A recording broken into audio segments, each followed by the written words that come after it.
revenue. Okay. Now it's a revenue generating business with a twist. What does that mean? So it could be a profit or a non-profit organization with two goals. The first goal is to have a positive impact on one of the social issues. It could be related to health, education, community, culture. And the second goal, like every business, is to make money. So today I'm going to start with each panelist introducing themselves and a short background on each, and then we'll go with the questions. Izzy? Good evening, everyone. My name is Izzy. I grew up in the UAE. I have a full-time job. I'm a lawyer at OSN, and on the side I run a social enterprise called Freshly Ground Sounds. It's music-based. It's all about the love of music, and I started it about 3.5 years ago because I couldn't find anywhere to play my guitar. I started playing in a cafe, and about 10 of my friends showed up. 2 weeks later, 40 people showed up, and there was another musician friend of mine. Fast forward 2 weeks after that, 200 people turned up in a park, and at that point we knew that we were onto something, and fast forward 3.5 years later, we have almost 400 musicians, and it's turned into a social enterprise, which I'll go into later, that helps fund and run startups and local brands. Hi everyone, it's great, it's an honor to be here. I'm Noha Mahdi, and I'm the founder of the Mawada project. So I was also born and raised here, and then spent some time in Canada and the US. I got a degree in biochemistry and then in education. Came back and started doing work in education as an education consultant, until I realized that I wanted to do more, I wanted to have more of an impact, and so I set up the Mawada project, which is basically aimed at creating community service opportunities for children, so giving kids the chance to do community service work while learning and developing their own skills in the process. We're a lot younger of an organization than the organizations that both of you have worked on. It's been about a year, just under a year, and we're looking forward to growing. Good evening, everyone. I'm Shainoor. I was born in East Africa and left at the age of 5 to go to the UK, where I landed as a refugee, and then worked very closely with my parents in the regular story, Indians getting a little Indian shop, grocery shop, and then all living and working together. I then qualified as a physical therapist and spent many years in private practice, but I always wanted to give back, and initially I started giving back like most people do, which is fundraising, donating my time, donating money, etc. And then in 1991 I went to Pakistan, and I did some work at the Aga Khan University Hospital and went with the Aga Khan Development Network along the Karakoram Highway, which is at the base of the Himalayan mountains, and I saw the impact that business could do. And that was when the seed was sowed in my mind to really start businesses that created jobs, that created capacity, that provided opportunity and access to people. And since that time I've spent almost 12, 13 years in Afghanistan, building as part of a team the largest telecoms company and bringing projects like mobile money, telemedicine, e-learning, etc. And I now spend my time consulting and advising other businesses on how to look at impact as part of its business cycle. More or less spoke about what triggered you to enter a social enterprise. Now my first question goes to Shainoor. You consult a lot of companies on social enterprises. So let's say, and I'm sure we have here in the audience, I have my own business and I want to start doing good. So through my business, what would you say the first steps are? What should I look at? Sure. So, you know, there are many different ways to give. I described some of them in my introduction. So many of you may be familiar with Tom's Shoes, which is the model where you buy a pair of shoes and you donate a pair of shoes. That to me is a donation. It's a value add. It's not core impact. To me, the way I advise firms is I look at their business, I look at what they do, what's their core competence. So if I talk about Roshan, the company in Afghanistan, technology is their core component. So now how can I use technology to create change? So I then scan the area and the issues and problems that affect the people there, and then look at, if I bring telemedicine in, it means that a poor Afghan in a rural part of Afghanistan can actually access healthcare low cost, whereas without telemedicine they do not have access. If I bring e-learning in, a child living in a very rural part of Afghanistan that is very poor has access to education, where building bricks and mortar schools across Afghanistan would cost too much money. So that's the kind of mindset that I bring in, so that everything that you are doing is giving impact. All the people working with you feel that they are making a difference. And the community love you because you are making the difference and giving them the opportunity. And hopefully later I'll get the opportunity to actually give you a few stories and examples. Now, looking at Izzy and Noha, you grew up in Dubai. I grew up in Dubai, and I'm sure a lot of people in the audience grew up in Dubai. One of the things that we're missing while growing up here was the community. Was other than going to school or studying your math, is having a passion. And so my question to you both is, what do you want to add to UAE's community with your initiatives? I think, and that was a big part of what triggered the Mawada project for me, was actually realizing that community service and volunteerism and volunteer opportunities was something that was lacking to some extent here. I mean, both because, thankfully many of us live very comfortable lives in Dubai. But during my time in Canada, there were so many things that both children and adults and everybody in between could do to help others, whether it was just simple things like spending time in hospitals with patients, or or visiting the elderly, or working with children with disabilities, and everything in between. There were so many things that you could do, and it was such an embedded part of the culture. So kids would grow up seeing their grandparents, doing volunteer work on weekends or when they retire, and that was something that when I came back to the UAE, I felt like it was really something that was hard to find. And a lot of parents want their children to experience these things and to have these experiences and to give back and to do good. But there aren't really the opportunities or the safe spaces for kids to be able to do that. And so what we're hoping to create with the Mawada project is actually a cultural shift in having community service and volunteerism and giving back and spending your time that way be part of the culture, from kids to adults to to retirees and everything in between. So we'd love for this to start with kids and then grow into something that becomes an embedded part of the culture.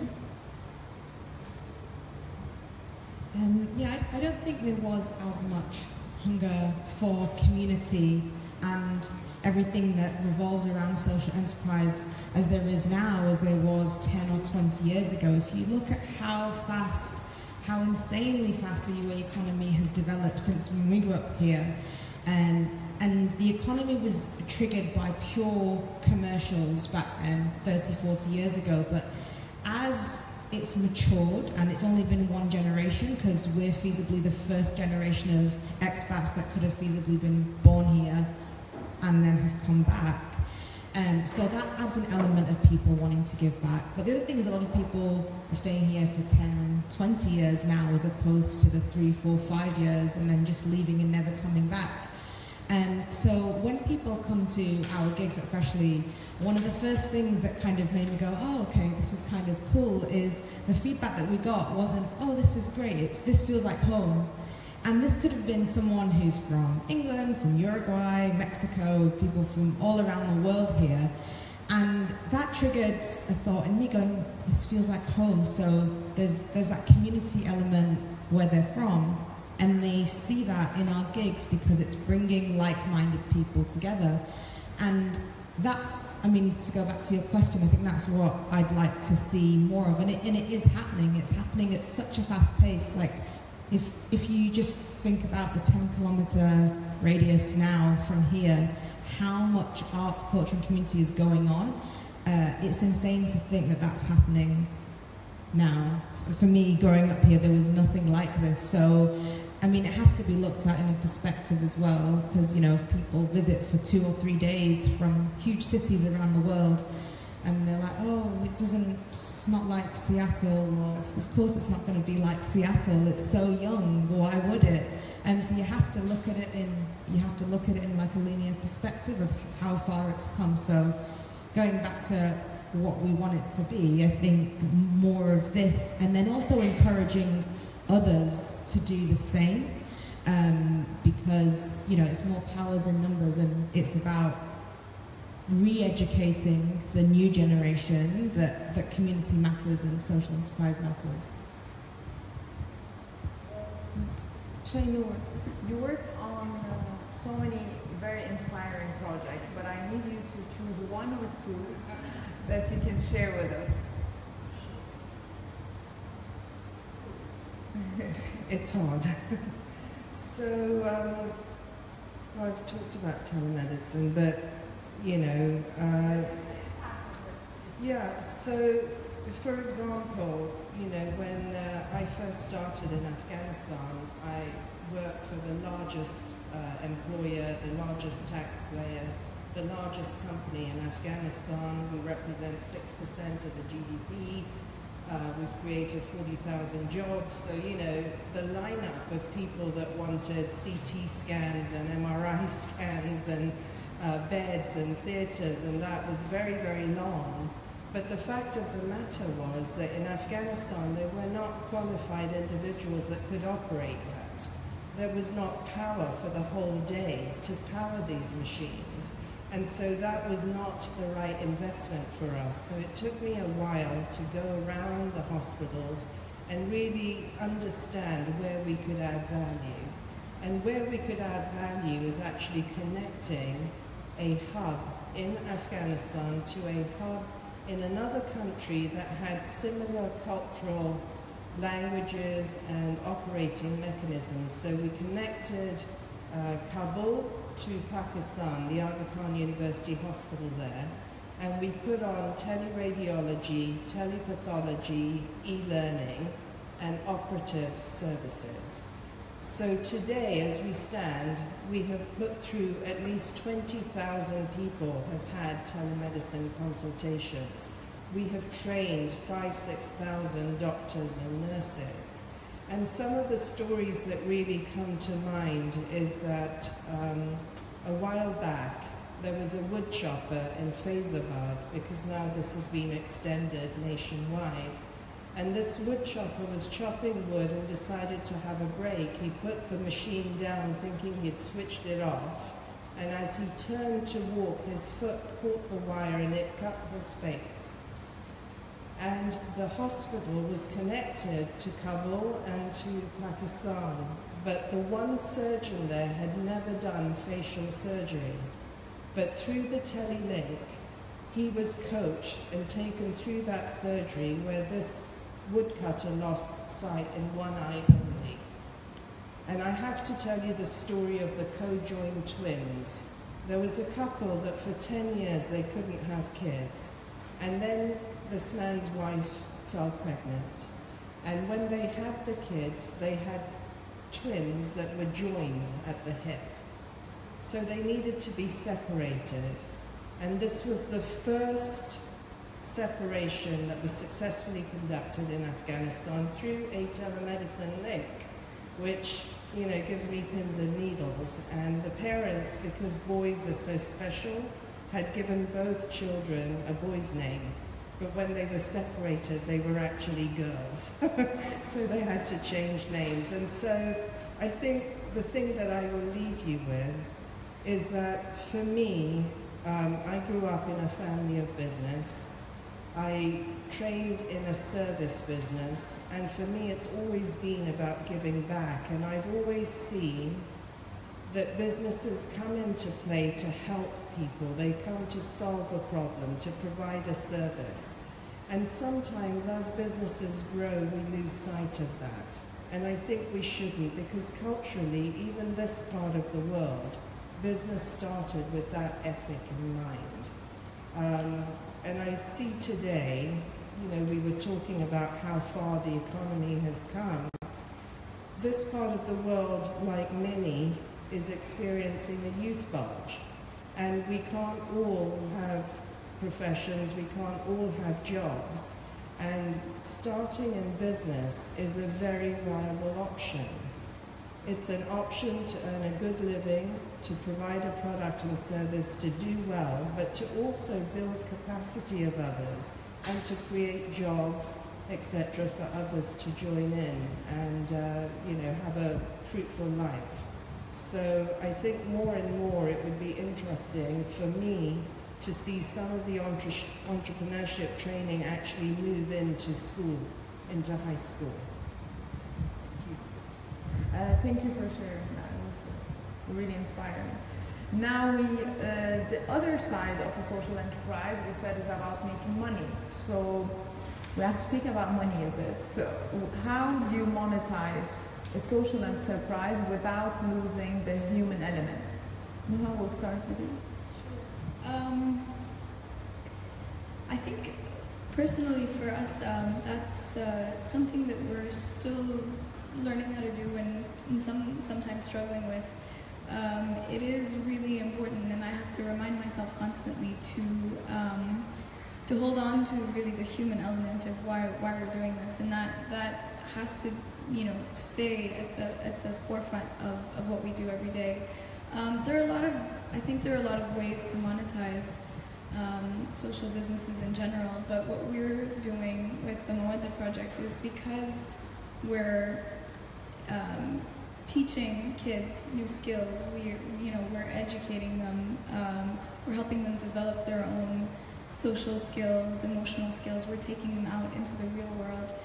You can think of it really as another type of extracurricular activity. So what we've done is we monetize that aspect of it, right? So you, as a school, you can pay us to, you know, set up and organize and design these opportunities for your children, for your students, basically.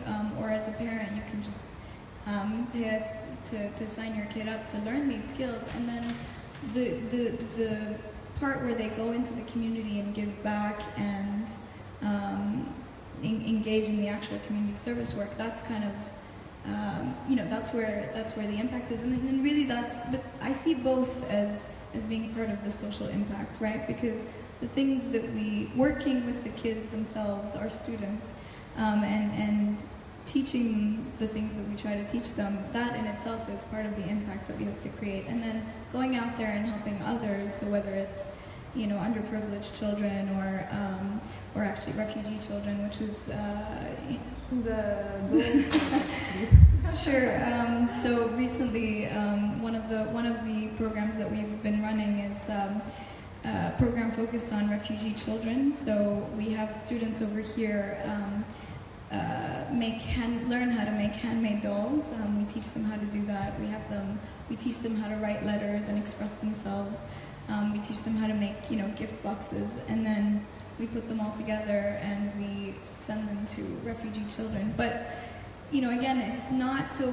On the one hand, they are learning how to make the dolls. They're learning how to sew. They're learning how to write, you know, letters in a certain way. But it's also about the awareness that we and the conversations that we have with them. So we're not just making dolls. We have a conversation about what's happening with the refugee crisis? Who are refugees, and what's their life like right now, and how's their life similar to mine, and how's it different, and why do I have to help them, and what are the things they need, and what are the other ways that I can help them? And so that conversation is what to us is really valuable, getting them to ask these questions and to think about them, and to then play a role in doing something small to give back. And so that's one example of what we've done recently.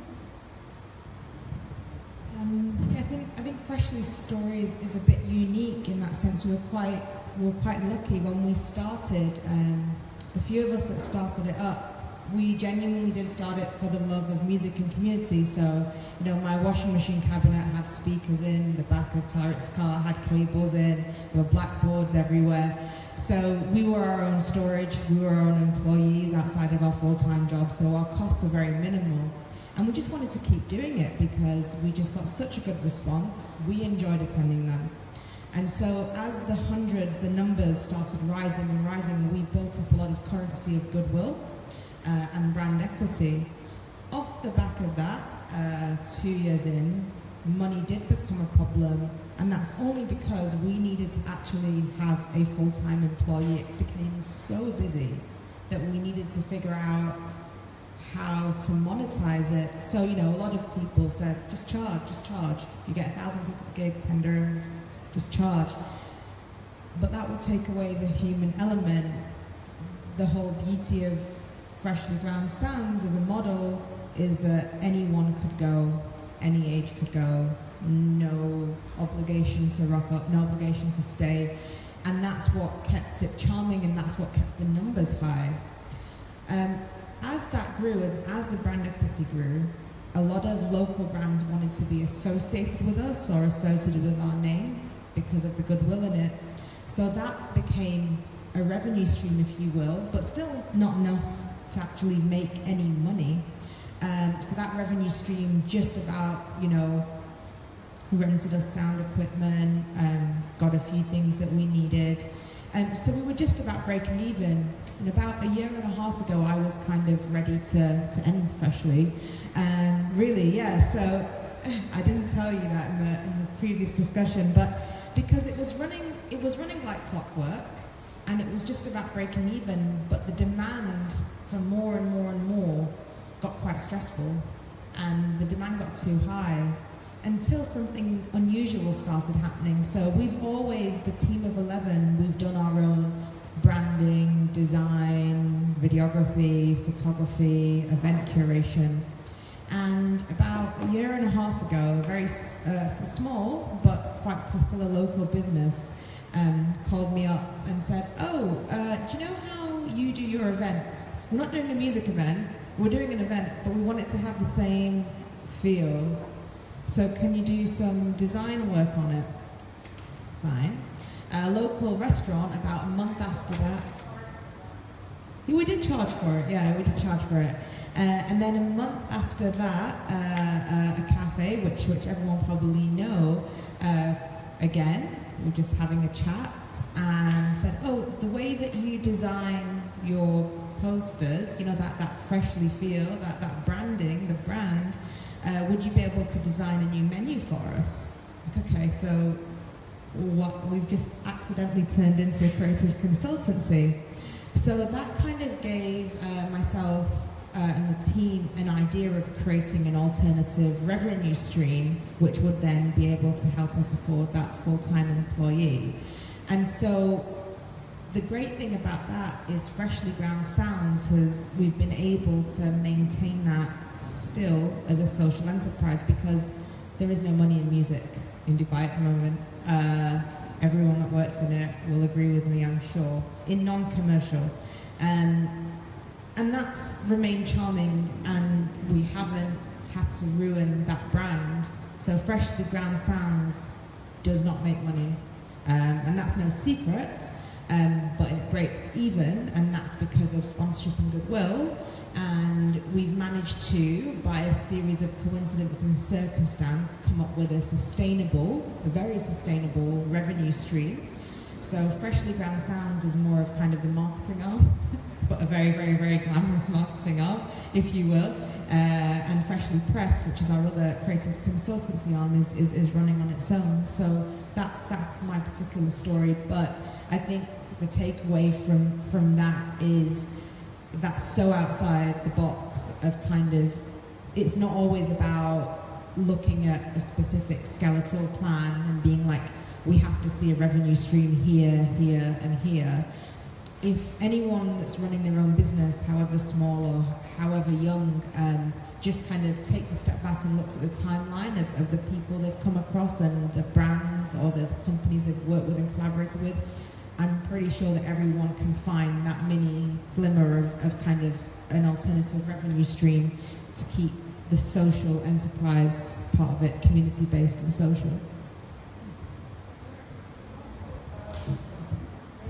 The examples you've seen also go into the sustainability side of it, so monetization and sustainability. Yeah, I mean, I think that it's irresponsible really to not have sustainability. The way you do that sustainability can vary. And we've seen in the last sort of 5-10 years very interesting new models, you know, whether it be advertising revenue or, you know, a parallel business that you see here or some sort of educational component for it. So I think sustainability is really, really key. Otherwise, you're always stopping and starting, going from grant to grant, sponsorship to sponsorship. And, you know, I've done a fair bit of coaching of young entrepreneurs here with startups, and I find that predominantly people spend so long trying to raise the money that then, you know, halfway through spending and delivering, they're again raising, and it detracts from what needs to be done. I think that what is interesting is that there is a spectrum of social enterprises, you know, the kind of figures I gave you at the beginning for a large company, a large multinational, and how it does internal and external CSR or impact, to, you know, some of the SME type levels and then the startup levels. So I think it's the lens with which you look at it.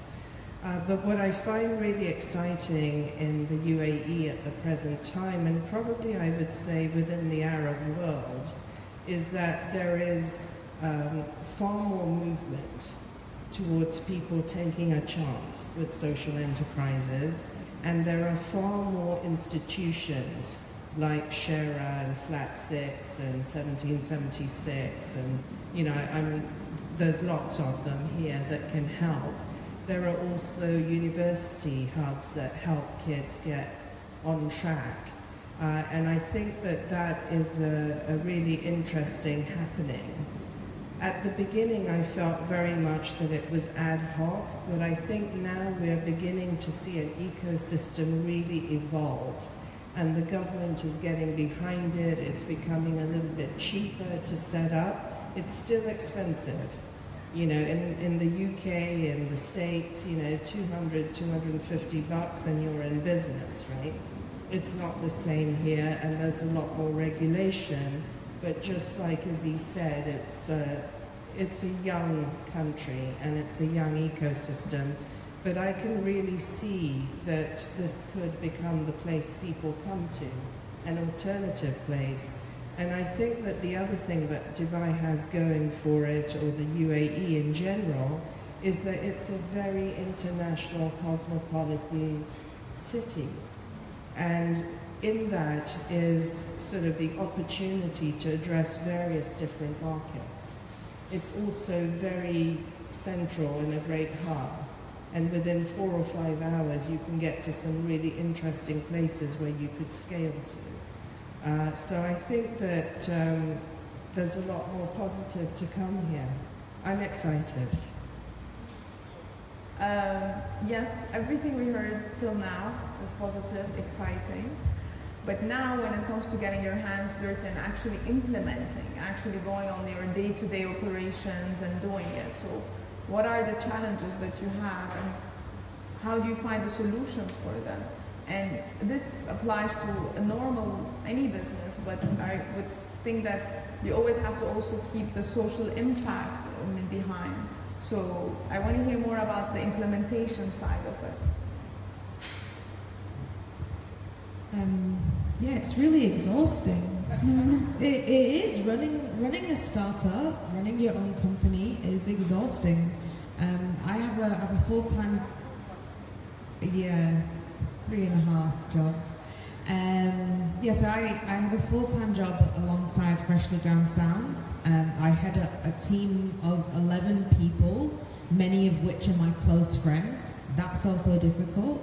Yeah, it is. Being a manager and kind of bouncing ideas off and bashing heads together with people that you really care about is difficult. And those are the real kind of human elements of, a lot of people wouldn't assume by looking at Freshly Ground Sounds that, some of us wake up at 7 before work to have a meeting so we can all get into work for our day jobs at 9. And then when we finish at 6, we're going to another meeting with the team, and then we're going to another meeting with another brand, and we're home by 10. It's hard work. But for Freshly Ground Sounds, I think one of the charming elements is, so there's one full-time employee and there's 10 volunteers, myself included. And I get asked an awful lot, why did you never go full-time? Why didn't you take it full-time? You asked me earlier as well. I get asked a lot, and I get it, like, objectively, why wouldn't this girl who started this business that's sustainable, that's growing, has an employee, why did you just do it yourself? I like my day job. I like my job. I like what I do as a lawyer, and I think a lot of the elements of what I do really, really help running and organising Freshly. But for myself and the other 10 volunteers, I think there's one thing, going back to what Noha was saying about having a community here, is we treat it like a hobby. A hobby that's just gone extremely into kind of a business trajectory, but at the end of the day it's still a hobby, and I feel like all of our intentions come from such a, let's do it for the fun of it and the love of it place, which is why the Freshly Ground Sounds brand and the brand equity behind it grew so much. And a lot of people say, you guys just look like you're having loads of fun. We're having loads of fun. I mean, I wouldn't spend hours on this baby project if it wasn't fun, and that's the same for the other volunteers. So, that's kind of our story about the challenges, but overcoming them. I mean, one of the biggest hurdles initially was time, and we overcame that by employing someone and getting more volunteers on. The second biggest challenge that happened as soon as we got a bit popular a few months in was saying no. So any business that grows rapidly, they will get approached left, right and centre, and you kind of get overwhelmed initially, like, all these brands want to work with me and this is awesome, and you don't know what to say yes or no to.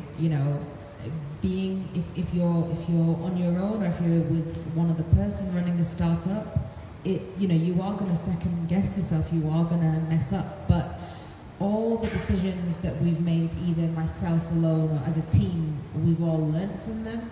So initially I would say yes to most things just to try them out, but we all got exhausted, and we were in positions where we were owed money, so we couldn't afford the next gig. So that was something, again, to learn from. And the exhaustion element, if you say yes to everything, then you don't have headspace and time to focus on, more energy, a lot of energy on the things that matter. And the other thing about our team that I really, really love is we all respect that we have, the volunteers especially, that we have day jobs, and we have family lives, and we have personal lives, and dedicating time to that for all members of our team, including myself, is quite important, because you come back refreshed. And initially we thought, okay, well, if we all spend the maximum amount of time we all can on this will go really, really well. But that was something that I learned very, very early on as well. So I guess, time, saying no, and also giving yourself some time to yourself and your loved ones is equally as important. Yeah. I think similar to what Izzy was just saying, definitely the saying no thing. And this is recent for us. I mean, the Mawada project is quite young, but just in the past month or two, we've been getting a lot of interest and requests, partially thanks to the support of Shainoor.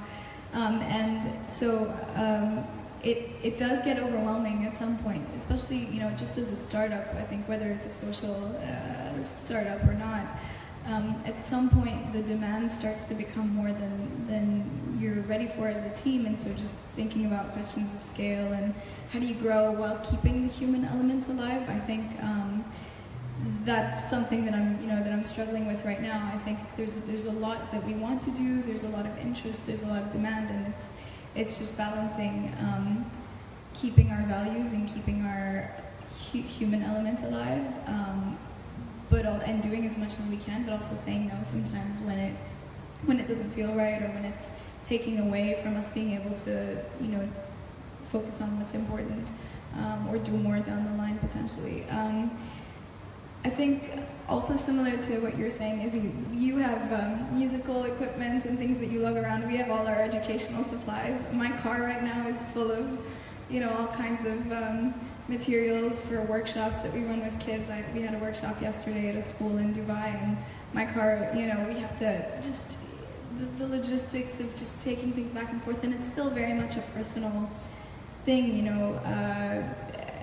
Everyone that we bring on for our work has to, you know, help carry things back and forth. And so I think that's probably something that comes with just being a startup, but, you know, and we do, like you were saying, we do it with love, and we do it because we have a lot of fun with the kids, and we see the joy, and we see the impact that it has on them. So that's, you know, that is something that we also struggle with in some ways. But I think mostly the biggest challenge that we have doing what we do is having people really understand what we're about and imagine and envision the kinds of things that kids can do in the community. So, and also to go with that, sometimes the legal restrictions or the things that we obviously want to do things right, and we want to be, you know, mindful of the laws of the country.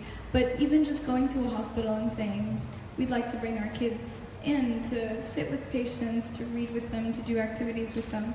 A lot of times people have no idea what we're talking about. They're like, what do you mean? Like, what exactly, what exactly do you want to do? And I think that's part of what I was saying earlier is, what we're doing is relatively, it's not something that really exists here. And I think you faced this when you started freshly, like going to cafes and saying, you know, can I just perform or sing? And they're like, no, because it wasn't a thing, and they didn't quite get it. And I think we're facing that right now. You know, having people understand what it is that we're doing, and be okay with letting us into their space and getting the right permissions and getting, you know, getting the approvals that we need, and also with some parents. So I think in Dubai it's great, you know, it is a very international, cosmopolitan city, and so I think a lot of parents who come from different places get the concept of like having their kids go and do service work. But we run things sometimes in Sharjah, and you know, but even also in Dubai, and sometimes we have parents that are like, well, we don't really get, you know, why would our kid come and do this rather than go to swimming practice, right? And so, you know, trying to educate people, I think, about the value of doing service work and what you get out of it. It's interesting that you have to educate the parents, and then I think it's education on many levels. So those are some of the challenges that we face. But I mean, I do think, as you were saying, I do think there has been a movement and a shift slowly, just in general, I think, with social entrepreneurship, even entrepreneurship in general. And these things are starting to shift, like you were saying, you know, the art scene just this 1 week in this 10-kilometer radius, like things are shifting, but it's slow and it's gradual, and you have to be patient, but you also have to push. I think it's up to, you know, people like Izzy to, you know, and every other, and all of us, you know, and Shainoor and every other social entrepreneur to or entrepreneur really to push those boundaries and push that awareness and that openness forward to make it more normal. Thank you. Shainoor, your experience is different. You implementing initiatives in Afghanistan, so I would... And I'm going to switch gears, and I'm going to talk about challenges in doing a project inside Syria. So in 2013 and part of 2014, I went inside Syria on a Canadian grant to work on projects with the Aga Khan Foundation, which is doing humanitarian work there, working on livelihoods, water, health and education. And just to talk about challenges and some of the sort of skill sets I think people have to have and develop.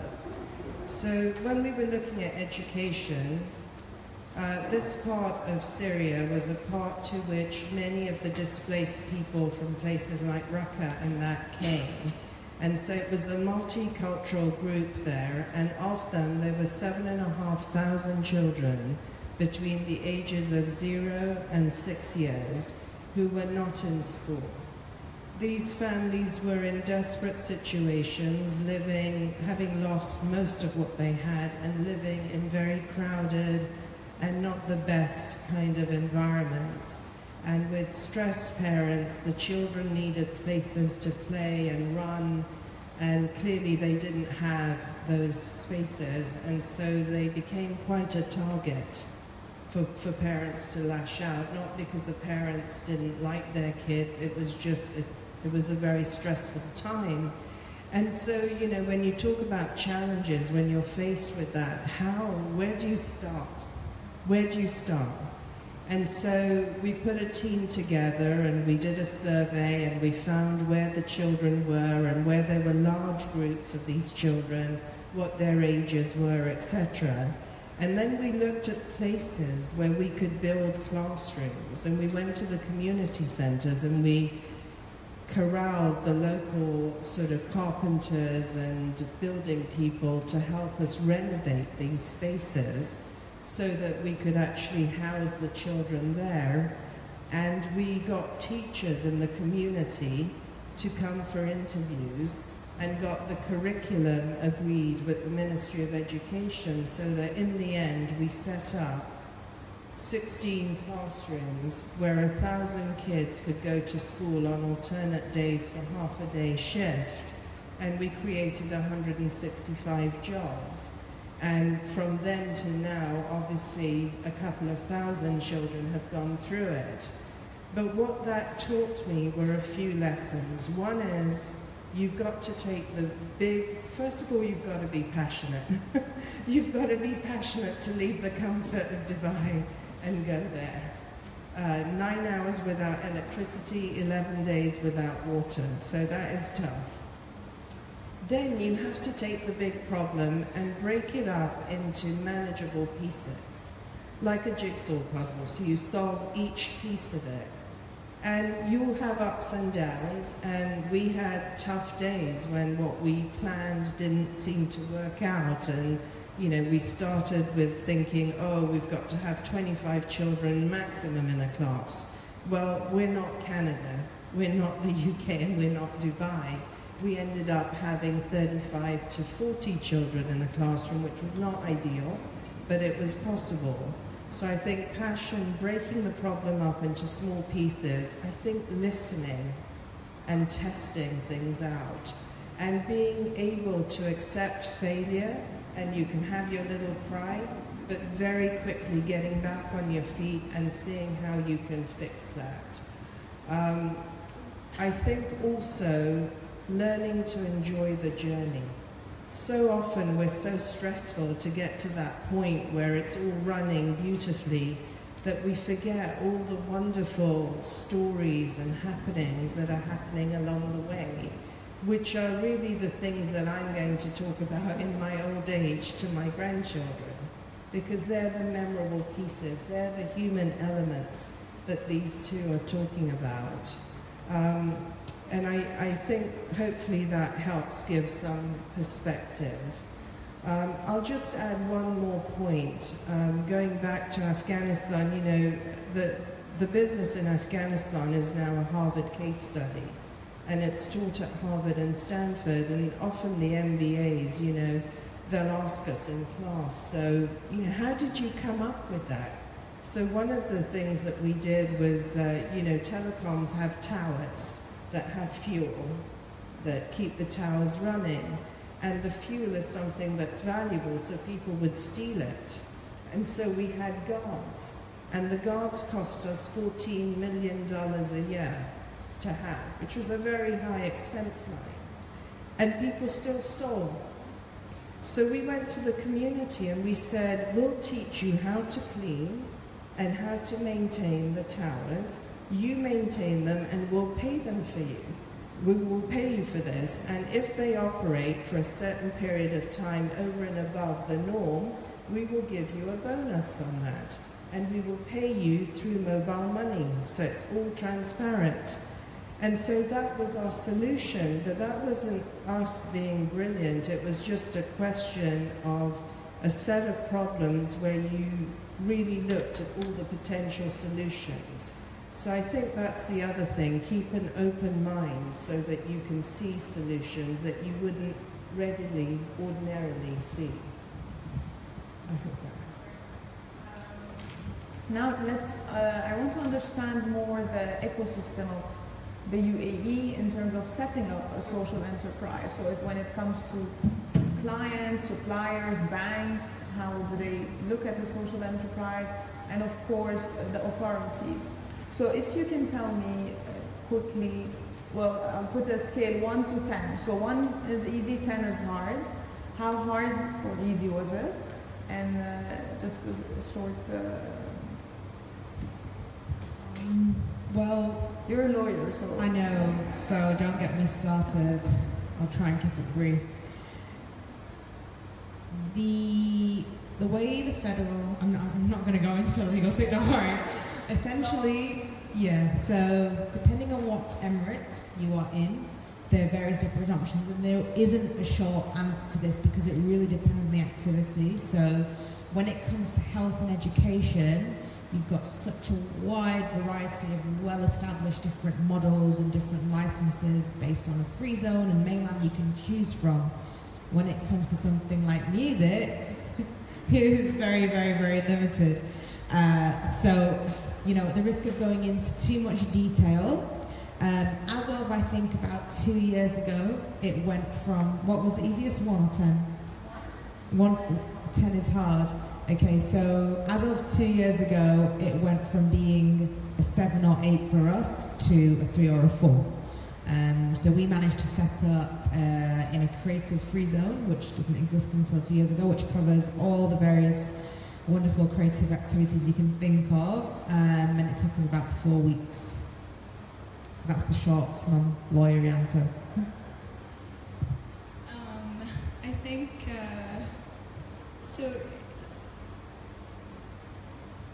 I would say, I mean, if you want a number on it, I think it was relatively hard, 6 or 7 maybe, and I think we're actually still trying to, you know, so we are set up as a company in Sharjah onshore, but it's, you know, we definitely, as we start to run more of these workshops and do more things with the kids, we do need to look at adding more activities to our trade license, and I think it is challenging because what I found, I'm not a lawyer, and so I did find it challenging to navigate the laws and to understand what, you know, what I could and couldn't do with different licenses, and surprisingly so I know you're saying education's a lot more established, but just given the types of activities that we were doing, there wasn't really a nice, clean, you know, bucket that we could fit into. So, and we're still working on, you know, making sure that we're doing it right. So it's fairly challenging. So in the UAE, I set up in 2012. And at that time, I wouldn't say it was easy. It was only simpler because I could pay the money for it. So I set up in the Jabal Ali Free Zone, and I pay an annual fee for it, which I think for a young entrepreneur would be prohibitive. And that was the only way that I could set up. So, you know, I would say 5. I don't think it's the ideal, but at least it allowed me to operate.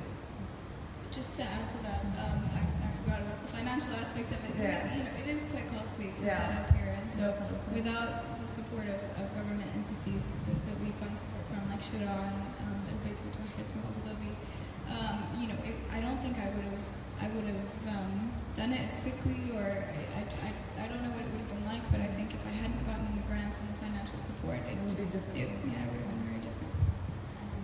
Yeah, a small story for you guys about how difficult it is in the non-profit space is we got offered about 4.5 weeks ago to set up as a not-for-profit the freshly ground sounds element, but it would actually be more costly to do that than set up as a commercial social enterprise, because still, in the Emirate of Dubai anyway, as far as I know, we were asked, well, you'd need to basically rent office space, and that's a lot larger than what we have on a minimal number now. So it would be about 7 times as much to set up a not-for-profit than it is to set up a commercial social enterprise. So that just kind of shows you how much work still needs to be done. Last question, promise. I wanted to finish on a final note about what's your advice, but I'm going to change it. I think you had enough advice. What I want to know is, I want you to tell me one incident where something happened, you saw the impact of what you're doing, and you're like, you know, it's worth it. Just one incident. What?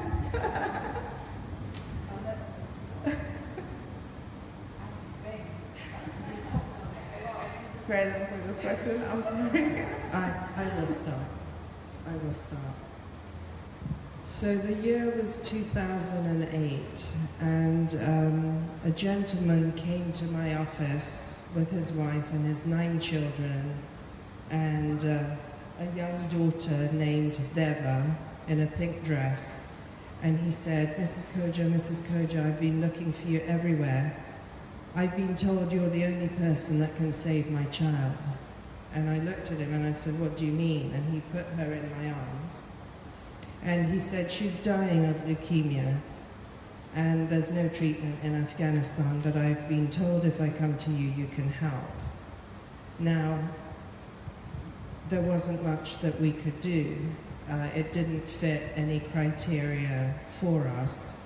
But I went to our board and I said, we've got to do something. This child, you know, will die, and we could send her to Pakistan. So of course all the questions came up, you know, up to how much money will we fund and all of this. So we set those guidelines, and I explained it to the parents. But this is what I mean about learning on the job. What I didn't realize is that the mother was illiterate and she couldn't go on her own. The father was the only person that worked and supported all of them, so he needed to go, but he couldn't leave the 9 kids and the mother. So we had to accommodate the whole family in Pakistan whilst this young girl had treatment. And it was Christmas time, and I was going home to Vancouver, and I landed on a Thursday night and I got this call. And it was Deva's father, and he said, you know, she looks like an angel. She's doing really well, and I'm so grateful to you. Thank you so much. I felt really good, right? And then it was Christmas Eve, and he called me and he said, I'm really sorry, but Deva passed away.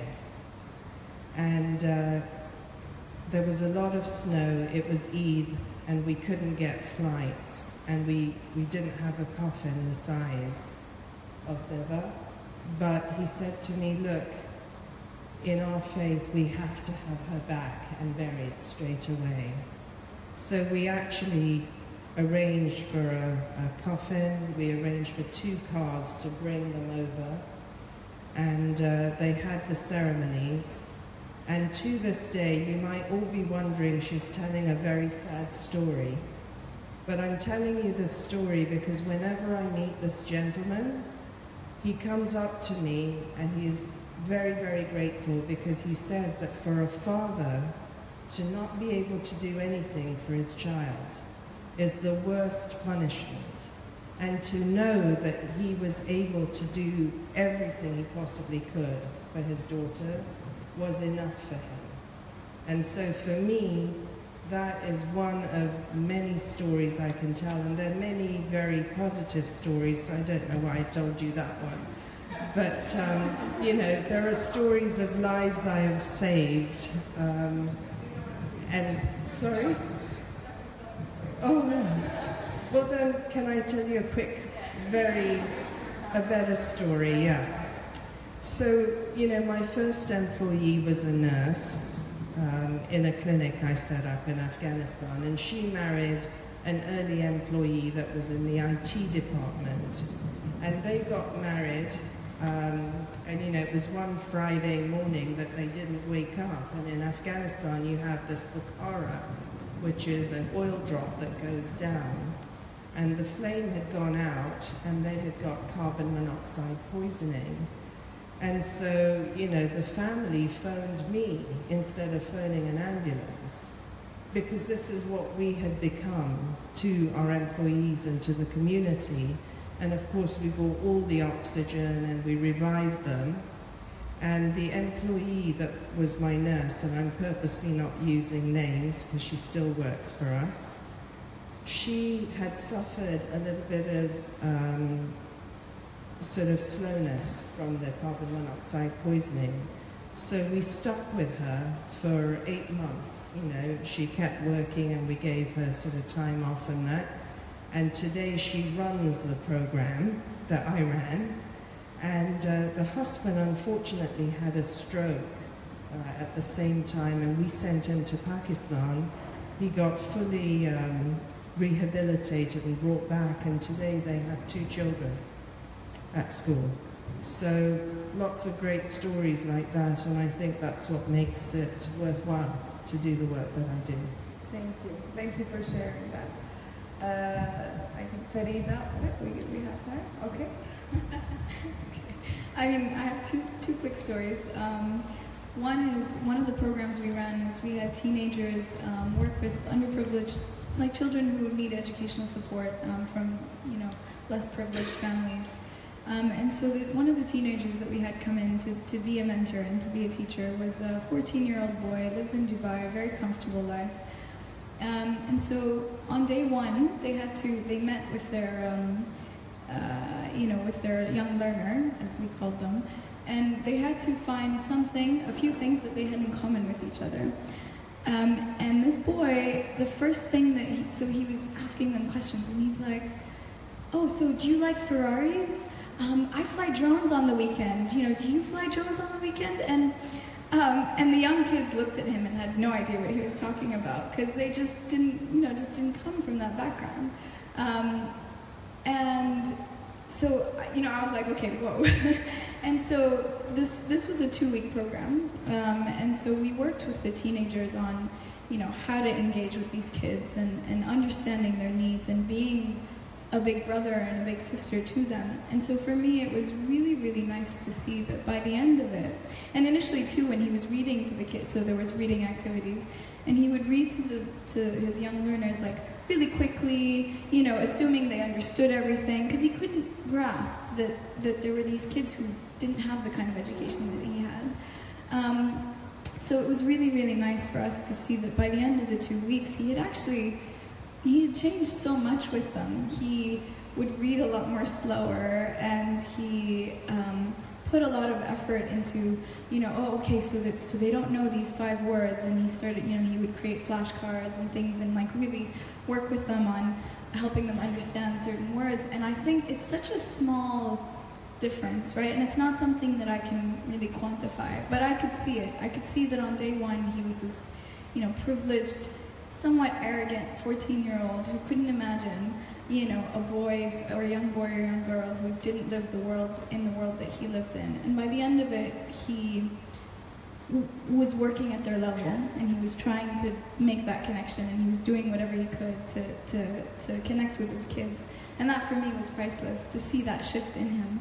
And just one more really quick one is, you know, with the doll making, we went to the American School of Dubai recently, and we had teenagers make these dolls. And we then went to, so also, one part of it is at the end of that doll making session, we had talked about the refugees, and we had a conversation, and we had a lot of fun making the dolls. It's a lot of fun, and by the end of it, you know, they had just spent 3 hours making this thing, and they loved their dolls because they're really cute, and so a lot of them said, you know, I had never thought that I could do that. Something so simple could make such a difference. And then we took those dolls. I myself went to Lebanon recently, actually with Shainoor, and we were able to visit refugee children in schools for refugee kids in Lebanon and refugee camps. And I saw for myself how little these children have. I couldn't see any toys anywhere except for, you know, some things that they had in the schools, but in their environment and in the camp and in their homes, they really had nothing. There was maybe one ball like bouncing around in the community, but the kids themselves in the homes, I mean, anyway. So seeing the conditions that they lived in and being able to give them the doll myself, and seeing this tiny glimmer of joy and hope on their face, that for me was, and you know, so it's from the teenager over here who realized it to the kid who also then received what they did, and that for me was powerful. Done with time? Is it? That's fine. Stories, okay.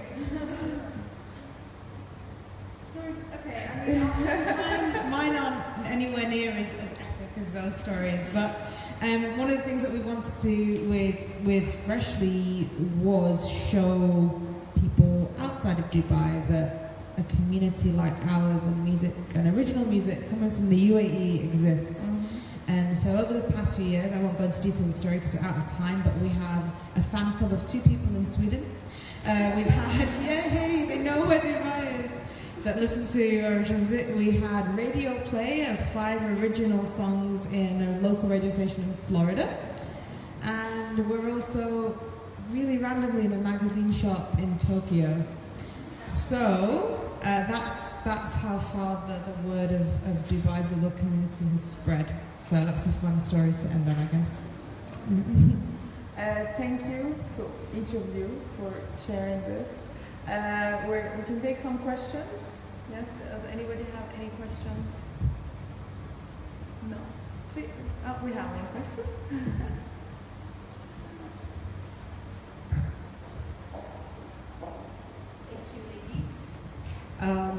This is one of my favorite topics, and you know, the 3 of you have been really, really inspiring. Thank you for that.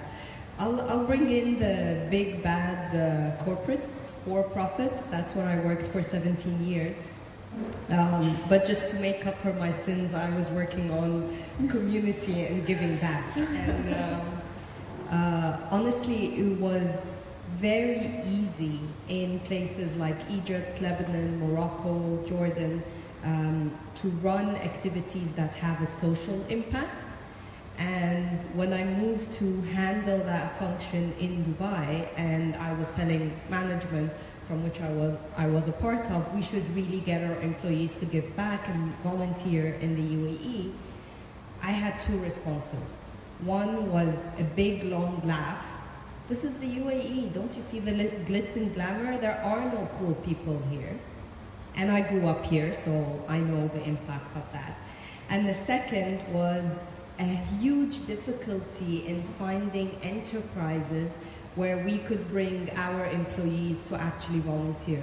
Because my approach was against writing checks and just giving charity, but it was actually getting the employees from the company to make the dolls or paint the walls or you know, connect water pipes. So my question to you is, how can we bring these 2 things together to have a larger impact, not only on the communities that we're trying to serve, but on the education bit for those of us who live in the ivory tower of glitz and glamour and don't know what's happening?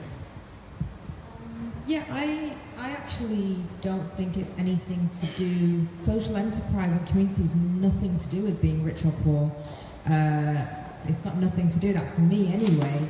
If you want to do good, you'll do good. If you want to be part of a community that's doing good, regardless of, you know, glitz and glamour, you will do that.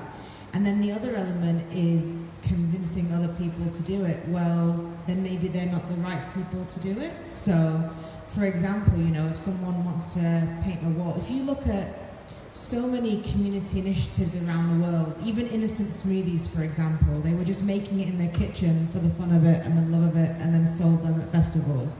And now it's a multi-billion-dollar company. Apple started in a garage with a few computer geeks working away at microchips. So, you know, and that's kind of innocent smoothies and Apple, essentially, they did want to do good. That's how it started. So I don't think it matters about the glitz and glamour of Dubai. I think if the right people are here, and then I don't think it matters about the capital required. If you sit down and say, right, I am going to start a social enterprise and I think I need about 150,000 dirhams to do that.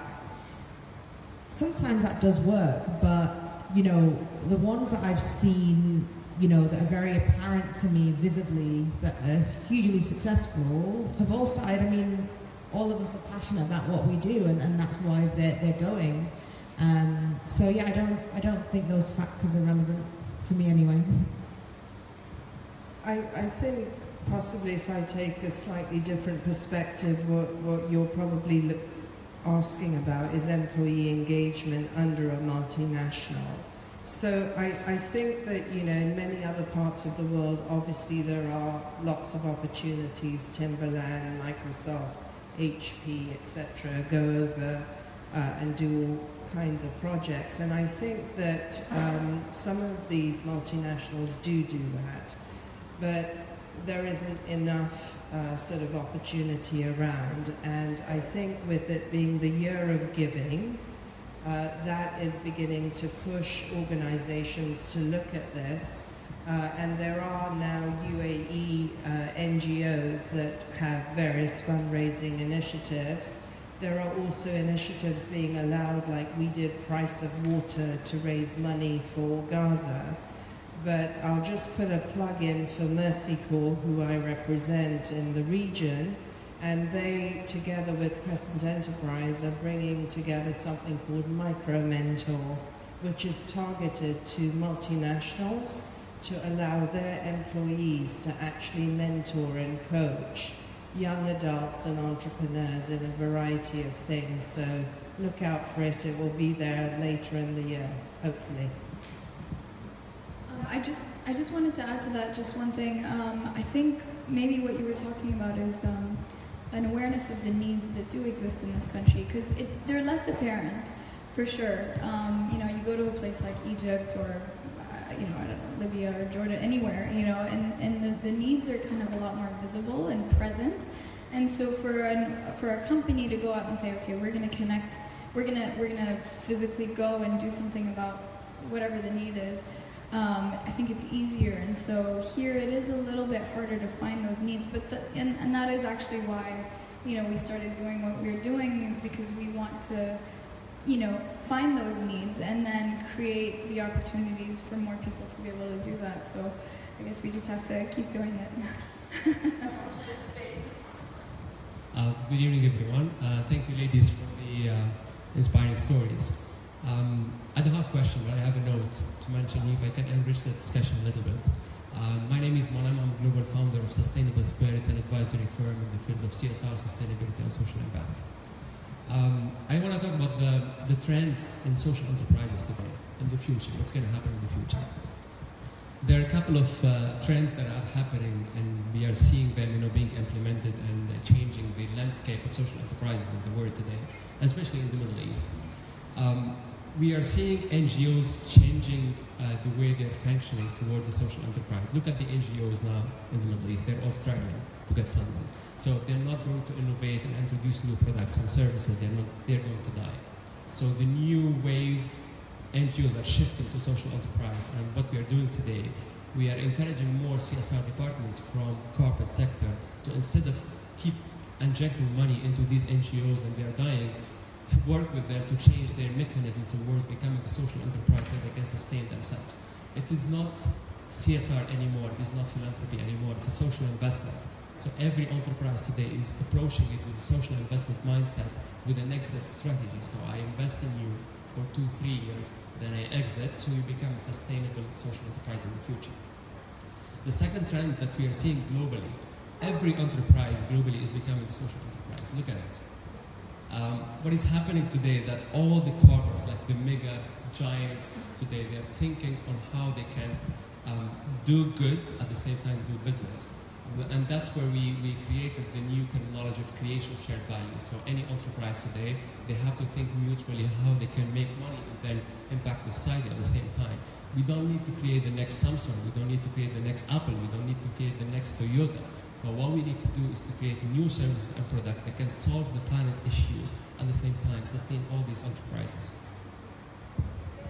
And I wish we can hear Najla here because we have a great asset from the UAE that is the CEO of Shira. So please, Najla. Thank you. Actually, I just want to say that actually, first of all, of course, thank you to all of you. I really enjoyed the discussion, and social enterprise is definitely a field that's close to my heart. And you know, it's an evolving field. I know about 4 or 5 years ago, it was a very nascent field in the UAE, and it's nice to see that it's now sort of a topic of mainstream discussion, which is very exciting. And I'm really proud to say, and thank you for giving me the mic, Noha. Noha is a graduate of the first batch of the Sharjah Entrepreneurship Center, which is a government-sponsored non-profit that's based in Sharjah, and that's really a platform to help young entrepreneurs like Noha set up their businesses. And I think, you know, she definitely is one of the leading examples in our batch, and an example that shows that social enterprise is something that is possible in the UAE. I think we sometimes struggle to give examples of social enterprises because we feel, but we don't really have many challenges here in the UAE, so there's not much we can do, and you know, the government takes care of it. But there are challenges if we look below the surface, and you know, the opportunity to provide children with life skills and, you know, service skills is certainly one of them. So again, thank you all for your discussion, and we've now actually introduced with Crescent Enterprises a new track that is focused purely on social enterprises in Shiraq. So we look forward to producing many more Nohas in the future. No, I was just going to add that I think that the trends are coming also because the youth of today want much more than before. It's not all about money, it's about work-life balance, it's about improving the world, it's about giving back. And I think that's a very positive trend that we should be happy for. So I think that the larger companies that aren't looking at this are having to look at internal CSR and shared value as well as external, which is great. Well, thank you for all the inspiring stories you told us.